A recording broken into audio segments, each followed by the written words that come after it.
Spring 1940, and the Royal Air Force has a problem that's killing pilots faster than German bullets. Spitfire squadrons are limping back to their bases with stories that don't make sense on paper. The newest fighter in Britain's arsenal, the aircraft that's supposed to rule the skies, is being consistently outmaneuvered by Messerschmitts Bf-109s in one specific terrifying scenario. Push the stick forward into a dive, and the Rolls-Royce Merlin engine coughs, sputters, and dies. For 5, maybe 10 seconds, you're a glider with a German on your tail. 10 seconds is an eternity when 20 million cannon shells are closing the gap at a combined speed of 600 miles per hour. Fighter Command knows the statistics by late March. In 73 confirmed engagements over France and the Channel, Spitfire pilots report engine cuts during -G maneuvers in 61 instances. That's an 83% failure rate on a combat move. That often means the difference between getting shots on target or becoming a target yourself. Squadron leader Brian Lane of 19th Squadron files a report that lands on desks at the Air Ministry with coffee stain urgency. The 109 pilot pushes into a dive. We follow. Our engine quits. He's gone. We're picking predictable evasion patterns because our aircraft won't follow our intentions. This is the crisis that pulls Beatrix Schilling into the story. She's not supposed to be at RAF Tangmere on March 23, 1940, but the Royal Aircraft Establishment at Farah has dispatched her to witness the problem firsthand. 29 years old, a motorcycle racer who holds speed records at Brooklands, she's one of only a handful of women engineers working on military aircraft. The establishment types at RA tolerate her because she's earned a first-class honors degree in mechanical sciences from the University of Manchester, and because her specialization, engine performance under stress conditions, is suddenly the most critical field in British aviation, she watches from the dispersal hut as Flight Lieutenant James Leithart demonstrates the fault. His Spitfire. Mark I climbs to 8,000 feet, rolls inverted, and pushes forward into a split S maneuver. The Merlin's smooth roar disintegrates into a strangled cough. Black smoke erupts from the exhaust stacks. Leithart levels out, and after 7 agonizing seconds, the engine catches again. He lands and finds Schilling already on the tarmac, asking questions that reveal she's grasped something the pilots have been living with but couldn't articulate. "It's not the dive angle," she says, checking her notebook. "It's the acceleration vector. Anytime the aircraft experiences negative gravitational load, the fuel feed interrupts, which means you can't push, you can't pursue, you can't exploit an advantage if it requires forward stick pressure." The Luftwaffe, meanwhile, has no such limitation. Their Daimler-Benz DB601 engines use direct fuel injection, a system that pumps fuel into the cylinders regardless of aircraft attitude. Messerschmitts pilots can push, pull, roll through any axis without their engines missing a single combustion cycle. In the tactical chess game unfolding over southern England, the Germans are playing with a full set of moves while the RAF is fighting with half its options locked away. Schilling returns to Farnborough that evening with oil stains on her coveralls and a problem that's suddenly become personal. The Rolls-Royce Merlin engine is a masterpiece of 1930s engineering, but it's built around a technology that predates the Wright brothers. Carburetors work on a principle that's beautifully simple. Air rushing through a narrowed throat creates low pressure, which sucks fuel from a reservoir into the air ream. The mixture atomizes, flows into the cylinders, and combustion happens. This system works flawlessly as long as gravity keeps fuel sitting at the bottom of the float chamber, ready to be drawn up through the jets. Every automobile engine in 1940 uses this principle. Every lawnmower, every generator, every piece of equipment that needs to mix fuel and air relies on gravity as the invisible hand keeping fuel where it belongs. Now, flip that assumption upside down. When a Spitfire pilot pushes forward into -G, everything loose in the cockpit floats upward. Maps, dust, the contents of the pilot's stomach. Inside the float chamber, fuel does exactly the same thing. It surges away from the jets toward the top of the chamber, leaving the pickup points sucking air. The carburetor keeps trying to pull fuel from a reservoir that's temporarily empty at the bottom. Air rushes through without fuel. The mixture goes fatally lean. Combustion temperatures spike. The engine detonates unevenly, and then it simply stops firing. The phenomenon lasts only as long as the -G condition, but in combat, 3 seconds of dead engine translates to 400 feet of lost altitude and a firing solution handed to your enemy. Schilling runs the mathematics on April 2, 1940, in her lab at Farnborough. The Merlin's float chamber holds approximately 0.8 liters of fuel. At normal operational draw, that's enough for 12 seconds of running time, which means the float valve is constantly refilling the chamber as the carburetor feeds the engine. Under 1-gram conditions, normal flight, fuel sits at the chamber floor with roughly 1.2 pounds per square inch of hydrostatic pressure, pushing it toward the jets. Push into -G, even momentarily, and that pressure inverts. The fuel experiences an upward force while the jets are still trying to pull downward. Physics doesn't negotiate. The fuel separates from the pickup. The engine starves and the Spitfire becomes a liability instead of a weapon. The German solution, fuel injection, sidesteps the entire problem through brute force. The Daimler-Benz DB601 uses a mechanical pump that pressurizes fuel to 30 psi, then meters it directly into each cylinder through individual injectors. Gravity becomes irrelevant. The fuel line stays pressurized regardless of aircraft orientation. A Bf-129 can fly inverted for minutes, pull -G until the pilot blacks out from blood pooling in their skull, and the engine never notices. It's technologically superior, mechanically complex, and expensive. Each DB601 requires precision machining of the injection pump, calibration of 9 separate injector nozzles, and maintenance procedures that demand trained specialists.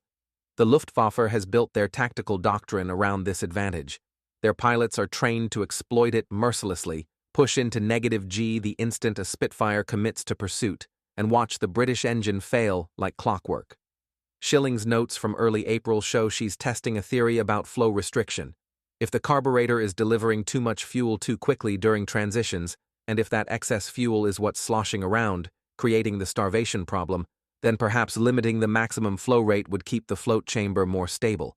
It's counterintuitive, restricting fuel delivery to solve a fuel starvation problem, but the physics suggest it might work. The question is how to test it without rebuilding an entire carburetor system, and whether anyone at the Royal Aircraft Establishment will let a junior engineer with unorthodox ideas anywhere near a Merlin engine that costs more than a house. The Royal Aircraft Establishment's official response arrives on April 9, 1940, in the form of a 40-page technical proposal. Senior engineers at RA have convened multiple committees, consulted with Rolls-Royce design teams in Derby, and produced a solution that involves redesigning the entire carburetor assembly. The plan calls for a pressure balance float chamber with spring-loaded baffles, anti-slush compartments, and a modified fuel delivery system that would maintain positive pressure regardless of aircraft attitude.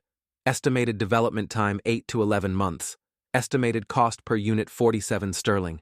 Estimated production disruption complete halt of Spitfire deliveries for 6 to 8 weeks while Rolls-Royce retool their manufacturing lines.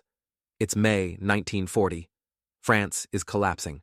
The British Expeditionary Force is about to be pushed into the sea at Dunkirk. Fighter Command has 331 operational Spitfires, and they're losing aircraft faster than Supermarine can build replacements. An 11-month development timeline isn't a solution. It's a death sentence written in bureaucratic precision. Squadron commanders are screaming for anything, any modification, any field fix that might let their pilots pursue German fighters without their engines quitting. The establishment response is to form another committee to review the implementation strategy for the pressure-balanced carburetor system that won't exist until 1941. Schilling reads the proposal in her workshop at Farnborough and makes a decision that will define her career. She's going to ignore it. Not openly. She's too smart to directly challenge senior engineers who have 30 years of experience and connections throughout the Air Ministry. But she's going to pursue her own theory using her own methods. And if it works, she'll present results that make the official solution look like what it is: over-engineered institutional thinking that prioritizes elegance over urgency. Her approach is almost insultingly simple. If the problem is fuel sloshing in the float chamber during -G, and if excess fuel volume contributes to that sloshing, then restrict the fuel flow entering the chamber in the first place. Not with springs and baffles and pressure balance compartments, but with a physical restriction, a washer with a precisely calculated hole drilled through its center. Install it in the fuel line feeding the carburetor. The restriction limits maximum flow rate, which keeps the float chamber from overfilling, which reduces the volume of fuel available to slosh around during negative G maneuvers. Less fuel sloshing means the jet stays submerged longer. The engine still cuts out, but for 2 seconds instead of 7. 2 seconds you can work with. 7 seconds gets you killed. The engineering establishment would consider this approach crude, inelegant, plumber's solution to an aerospace problem, which is precisely why Schilling doesn't ask permission. She requisitions a brass disc from the RA machine shop on May 4, 1940. The requisition form lists it as test material for fuel flow analysis. She takes it to her personal workshop, a shed behind her flat in Farnbury, where she rebuilds motorcycle engines and spends an evening with drill bits and calipers. The mathematics suggest a 0.6 in diameter orifice for a Merlin third engine running at combat power settings. Too small, and the engine starves at full throttle. Too large, and it doesn't solve the negative G problem. She drills 6 test washers at different diameters: 0.55, 0.57, 0.60, 0.63, 0.65, and 0.68 inches. By May 7th, she has a collection of brass discs that look like oversized pennies with holes punched through their centers. Each one costs approximately 3 pence in materials. Each one can be installed in 15 minutes by any mechanic with a wrench. Each one might solve a problem that's costing Fighter Command its tactical edge in the battle that's about to determine whether Britain survives the summer. Now, she just needs someone willing to let her bolt one onto a Merlin engine and see what happens when you push the stick forward. Jeffrey de Havilland Jr. is the test pilot who gives Schilling her chance. He's chief test pilot at the Airborne Forces Experimental Establishment, son of the legendary aircraft designer, and someone with enough institutional clout to authorize unauthorized modifications without immediately triggering inquiries from Air Ministry bureaucrats. On May 14, 1940, Schilling arrives at the Hatfield Aerodrome with her collection of brass washers wrapped in a leather tool roll. De Havilland has already heard rumors about the female engineer who tears apart motorcycle engines for sport and who's been asking uncomfortable questions about why the RAE's official carburetor solution won't be ready until spring 1941. The test aircraft is a Spitfire Mark Wafron serial number K9795 pulled from a production batch destined for 54 Squadron. Schilling and a ground crew mechanic named Albert Foley installed the 0.060-inch washer in 22 minutes. It sits in the fuel line between the engine-driven pump and the carburetor inlet, a brass disc slightly thicker than a shilling coin, which is where the modification will eventually get its unofficial name. The washer doesn't require any modification to the carburetor itself, doesn't alter the float chamber, doesn't touch any of the complex metering systems that Rolls-Royce engineers have spent years perfecting. It just sits there in the fuel line, creating a permanent restriction that flow must pass through. De Havilland takes K9795 up at 11:30 a.m. The test protocol is straightforward.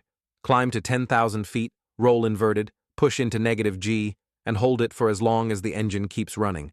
Standard procedure would expect the Merlin to cut out within 3 to 4 seconds.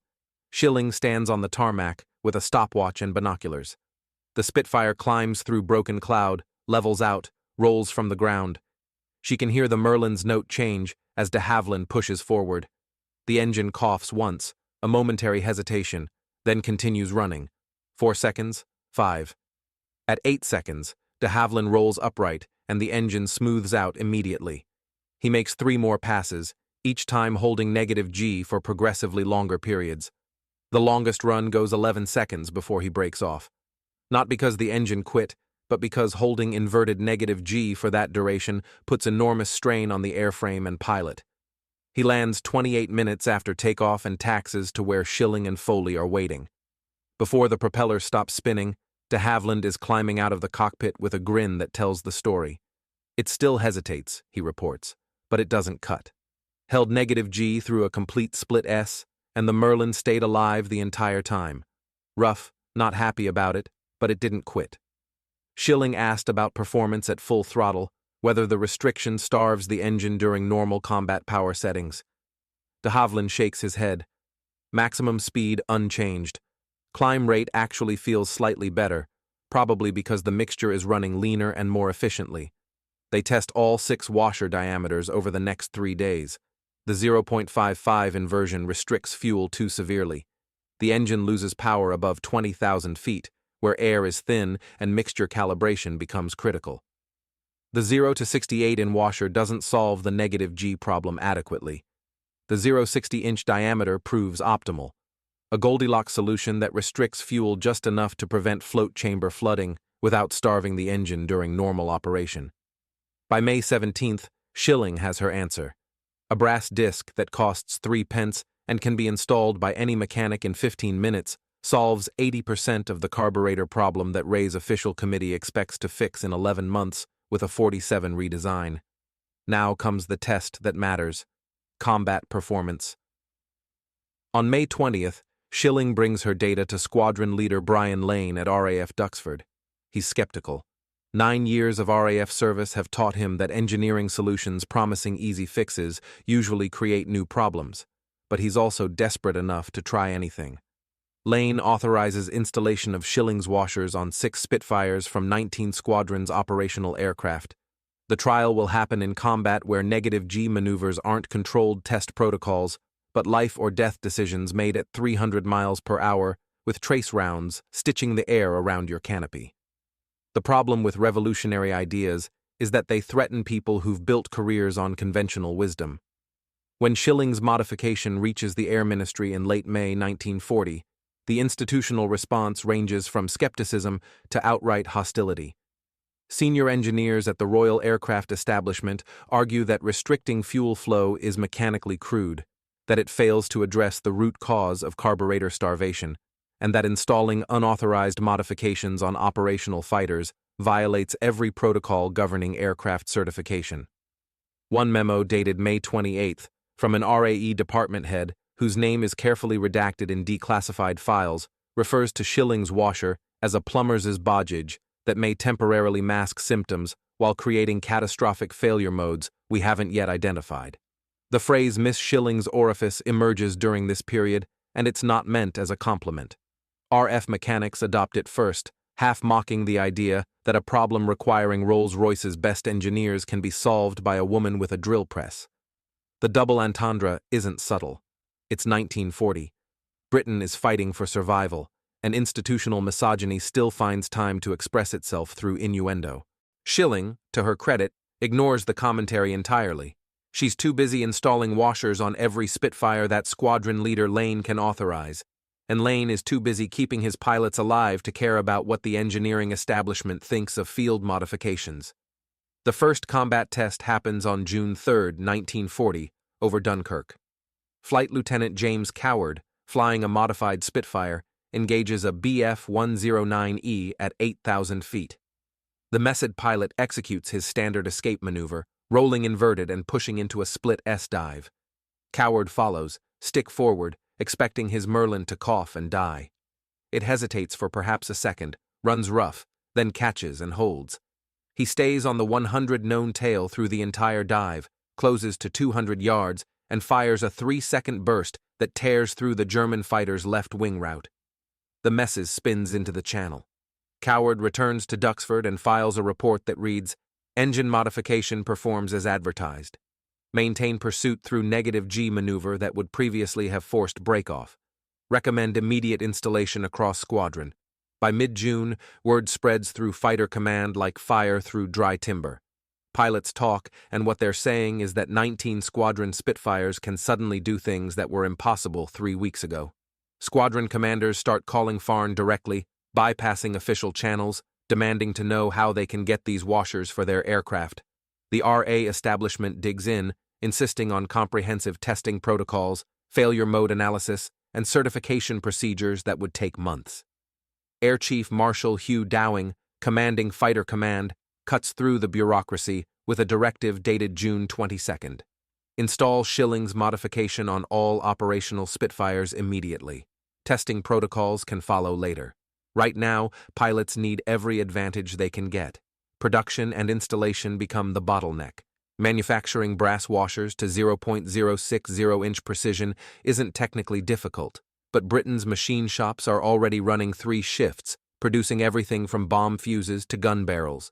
Schilling personally supervises production of the first batch, 5,000 washers manufactured by a Birmingham metal works that normally makes plumbing fixtures. The irony of producing an aerospace modification in a plumbing factory isn't lost on anyone. Installation teams move from airfield to airfield modifying aircraft between combat sorties. A Spitfire lands, gets rearmed and refueled. And while the pilot is in the dispersal hut drinking tea and filling out combat reports, a mechanic is under the cowling installing a 3-pint brass disc that might save that pilot's life on the next sortie. By August 1, 1940, approximately 70% of operational Spitfires carry the modification. Combat reports from the intensifying air battles show measurable improvement. Pilots are pursuing more aggressively, staying engaged through maneuvers that would previously have forced disengagement. The negative G engine cut still happens, but it's become a momentary hesitation rather than a mission-ending failure. More importantly, RAF pilots are learning they can trust their aircraft to follow their instincts. That psychological shift matters as much as the mechanical fix.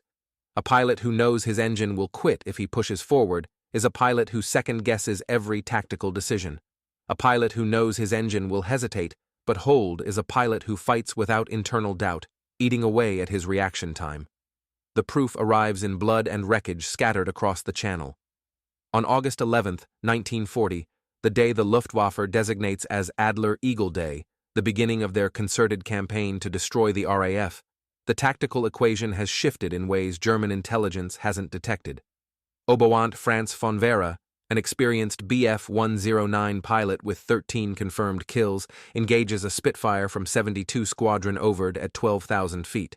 He executes the maneuver that has worked flawlessly for 4 months. Inverted roll into a negative G dive, forcing the British pilot to either break off or follow into an engine failure. The Spitfire follows. Vona expects to see the telltale black smoke of a Merlin engine cutting out. Instead, the British fighter stays locked to his tail, closing the distance. Vona pulls into a climbing turn, but he's already defensive, reacting instead of dictating. The Spitfire pilot, Pilot Officer Ronald Hamlin, fires a 4-second burst at 150 yards. Cannon shells rip through Vona's cockpit canopy and engine cowling. He belly lands in a Kent pasture and becomes a prisoner of war. Vona will eventually escape British custody and make it back to Germany, where he files detailed reports about the engagement. Luftwaffe intelligence initially dismisses his claims that Spitfires can now follow through negative G maneuvers. The Merlin carburetor problem is documented fact-verified through interrogations of RAF prisoners and technical assessment of captured aircraft. What the Germans don't know is that those assessments are based on Spitfires captured in May and June before Schilling's modification reached operational squadrons. By August, the tactical reality has changed, but the Luftwaffe is still flying against assumptions that are 2 months out of date. The numbers tell the story. Between May 1st and July 31st, Fighter Command records 147 engagements, where Spitfire pilots reported engine failures during negative G combat maneuvers. Between August 1st and October 31st, the height of the Battle of Britain, that number drops to 39. The modification doesn't eliminate the problem entirely, but it reduces failure rates by 73%.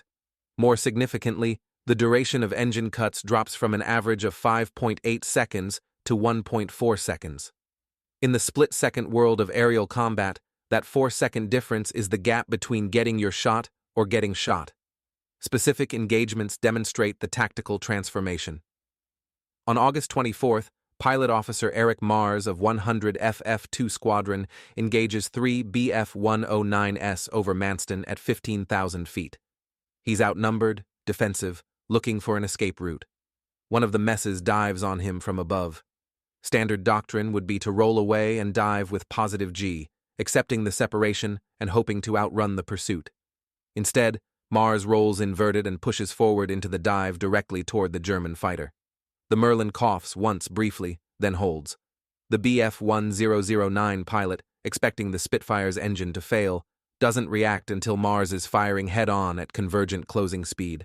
The German breaks off, Mars reverses, and suddenly he's on the tail of one of the other 109s. He scores hits on 2 aircraft and returns to base, having survived an engagement that should have ended with him spiraling into the channel.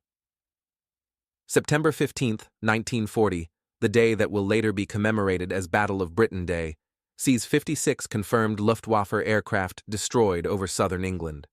Flight records indicate that in at least 19 of those engagements, Spitfire pilots successfully pursued through negative G maneuvers that would have forced disengagement prior to the carburetor modification.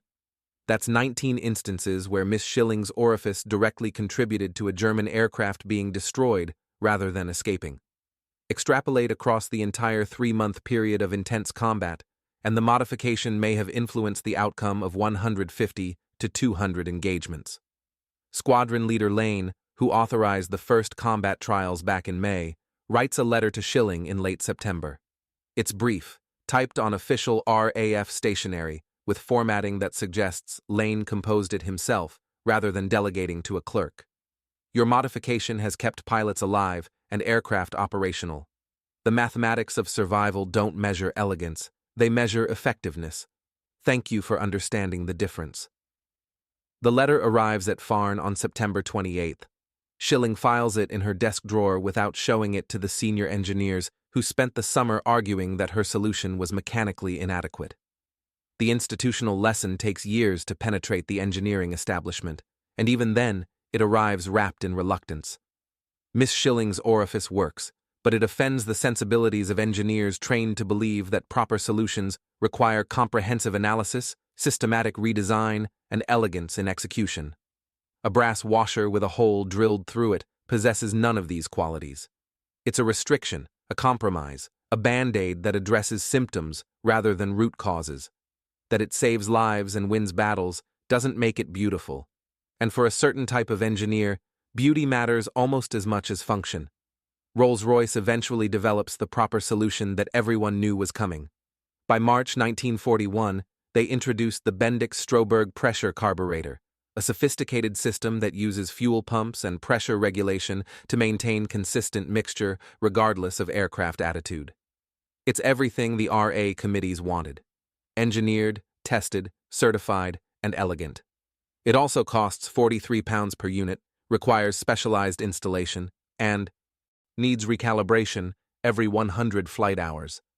Schilling's washer costs 3 pence, installs in 15 minutes, and requires zero maintenance. Both solutions work. One is objectively superior from an engineering purity standpoint. The other won the Battle of Britain. The contrast exposes a philosophical divide in how engineers approach problems under time pressure.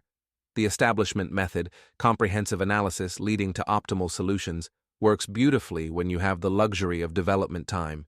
It produces aircraft like the later Merlin variants with 2-stage superchargers and sophisticated fuel management systems, engines that represent the pinnacle of piston aviation technology. But in May 1940, with France collapsing and fighter command hemorrhaging pilots, the establishment method would have delivered its solution in April 1941, 9 months too late to matter. Schilling's approach, identify the minimum viable intervention that addresses the critical failure mode, delivered results in 3 weeks. This isn't an argument against engineering rigor or comprehensive design. The Bendix-Strohberg carburetor is genuinely superior to a restricted float carburetor with a brass washer in the fuel line. What Schilling's modification demonstrates is that superior and adequate occupy different positions on the timeline of urgent need. Fighter Command didn't need the perfect carburetor in 1941. They needed a working carburetor in June 1940. Schilling gave them adequate, and adequate was enough to keep Britain fighting until superior could arrive. The broader aerospace industry slowly absorbs this lesson through the 1940s and 1950s. Lockheed Skunk Works, formed in 1943, operates on principles that would have been familiar to Schilling. Fast iteration, minimal bureaucracy, solutions that prioritize function over elegance. Kelly Johnson, the legendary Skunk Works director, keeps a brass disc on his desk throughout his career, a replica of Miss Schilling's orifice that a British colleague gave him in 1946.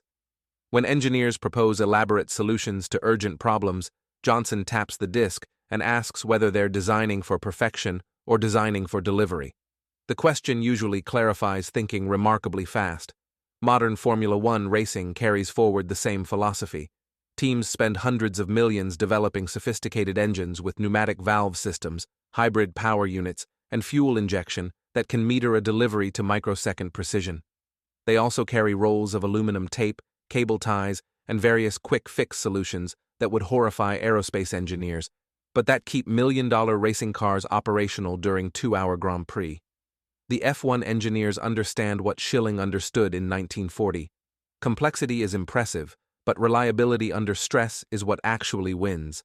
The irony is that Schilling's modification remains in some ways more robust than its sophisticated replacement.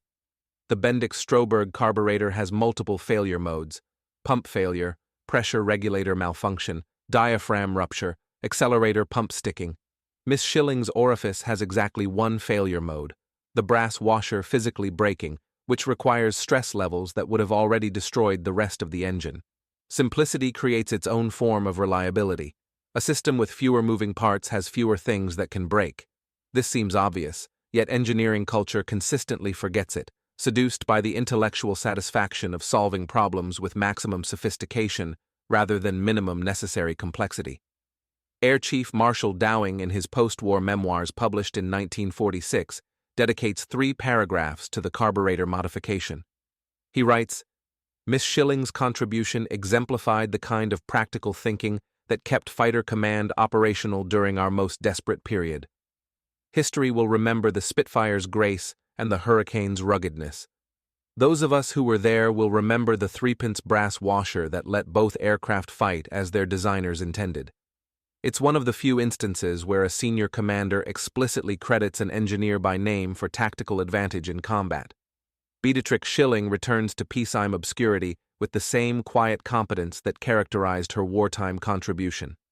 In 1948, she's awarded an OBBE, Order of the British Empire, for her services to aircraft engineering. The citation is brief, mentioning contributions to engine performance under combat conditions without specifying the brass washer that influenced hundreds of aerial engagements. She attends the investiture ceremony at Buckingham Palace, receives her medal from King George V, and returns to farm the next day to continue work on jet engine development. The ceremony receives 2 paragraphs in the Times buried on page 11 between notices about agricultural subsidies and railway timetable changes. Post-war, Schilling shifts her focus to jet propulsion and superson flight research. She works on the de Havilland Ghost engine, contributes to early studies of afterburner technology, and helps develop test protocols for measuring jet engine performance at transonic speeds. It's important classified work that pushes Britain's aviation industry toward the jet age. It's also work that history largely forgets, overshadowed by more prominent engineers and the institutional amnesia that settles over technical contributions once the immediate crisis passes. By 1950, new RAF pilots training on Spitfires don't know why there's a brass washer in their fuel line, only that regulation requires it to be there. The modification has become invisible infrastructure taken for granted. She retires from the Royal Aircraft Establishment in 1969 after 39 years of service. Her personnel file, declassified in 2003, contains performance reviews that consistently rate her as technically proficient and reliable, the kind of faint praise that defines institutional mediocrity rather than revolutionary contribution. One supervisor notes in a 1952 review that Miss Schilling sometimes displays impatience with procedural requirements, which translates as she still thinks 3 brass washers are better answers than 11-month development programs. The RA hierarchy never quite forgives her for being correct in ways that made them look foolish. The motorcycle racing continues through the 1950s. She competes at Brooklands until the circuit closes, then shifts to trials riding and hill climbs. In 1965, at age 54, she sets a speed record for women over 50 on a Norton Dominator at the Silverstone Circuit. 118 miles per hour on a machine, she rebuilt herself in her garage. The Motorcycling press covers it with more enthusiasm than aviation journals ever showed for her carburetor work. There's something about a grandmother in a leather suit outrunning men half her age that captures public imagination more vividly than fuel flow dynamics. Beatrix Schilling dies on November 18, 1990, at age 79. The obituaries in major newspapers are brief. The Times gives her 4 paragraphs mentioning the OBBE and describing her as an engineer who contributed to aircraft development during the Second World War. The Daily Telegraph manages 6 paragraphs and includes a photograph from 1940 showing her standing next to a Spitfire.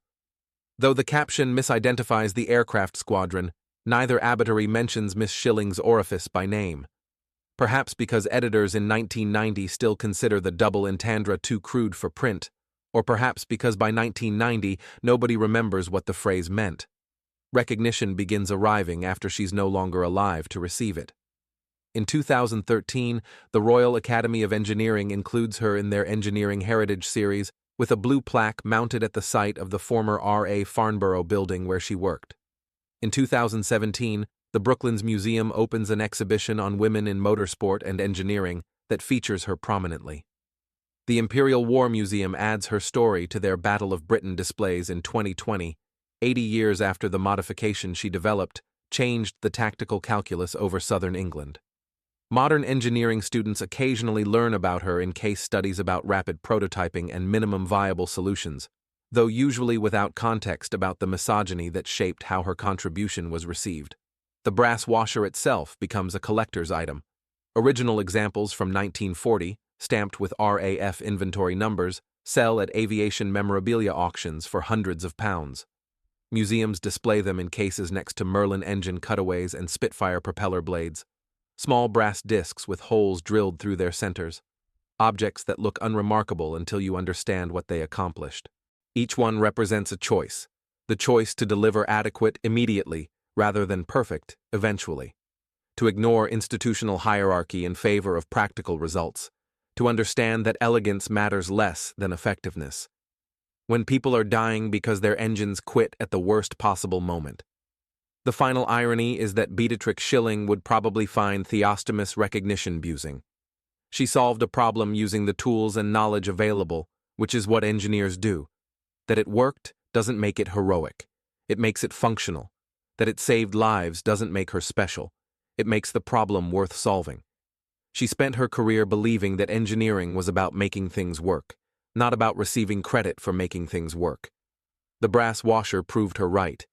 3 pence worth of metal and an afternoon with a drill press turned out to be exactly enough.